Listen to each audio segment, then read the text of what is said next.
सुंदरबाई विठ्ठल कशबे. सुंदरबाई विठ्ठल कशबे. मी 5 वर्षापासून मी हेलपाट घालतो. ते 5 वर्ष झालं मी रेशन कार्डाचं त्यांना पुरावा दिलं. तर मला 5 वर्षातनं आता मी रोज हेलपाट घालून 8 दिवसाला चालत यायचे मी 2 कोसावरनं तिकडून त्या जामगावपासून. आणि मला आज दिले ते रात्री मला जो पत्रकारांनी सांगितलं का ते आजी का रडताव. तर म्हटलं रेशन कार्ड बाळा दिलं नाही. मला तरी काय माहीत आहे. तर म्हणले तुमचं कार्ड तुम्हाला मिळेल, तुम्ही रडू नका. म्हणून माझं घेतल्यावर मला आज सकाळी बोलवलं आणि ती मला कार्ड दिलं रेशनचं.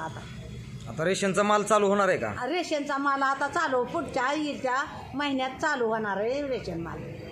त्यांनी ते रेशनचा माल मिळण्याची पूर्ण प्रक्रिया केली का? साहेबांना विचारलं का? साहेबांनी होय दिली. होय. आता कधीपासून माल चालू होईल म्हणले? पुढच्या महिन्यात माल येईल म्हणून सांगितलं.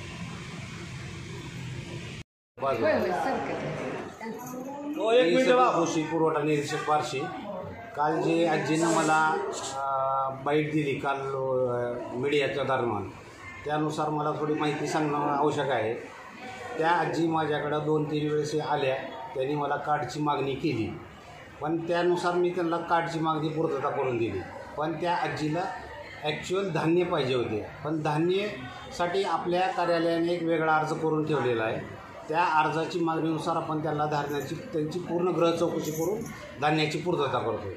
त्या आजीचा आम्ही आज सविस्तर असा अर्ज घेतला आणि त्यांची धान्याची मागणी आपण पूर्तता करून त्यांचं पूर्ण ग्रह चौकशी करून त्यांना आपण धान्यासाठी ते कार्ड टाईप बदलून दिलेलं आहे. आणि ह्या आजीची ज्या लोकांनी फसवणूक केली ते सगळे एजंट असल्यामुळं ह्या सामान्य नागरिकांनी अशा एजंटापासून दूर राहा. तुम्ही डायरेक्ट पुरवठा निरीक्षक बार्शी किंवा पुरवठा शाखा यांच्याकडे येऊन तुमच्याकडे जर लिगली कार्ड असेल पिवळे किंवा केशरी तर तुम्ही स्वतः इथं येऊन आमच्यासोबत कॉन्टॅक्ट करा. आम्ही तुम्हाला धान्याची पूर्तता करून देऊ.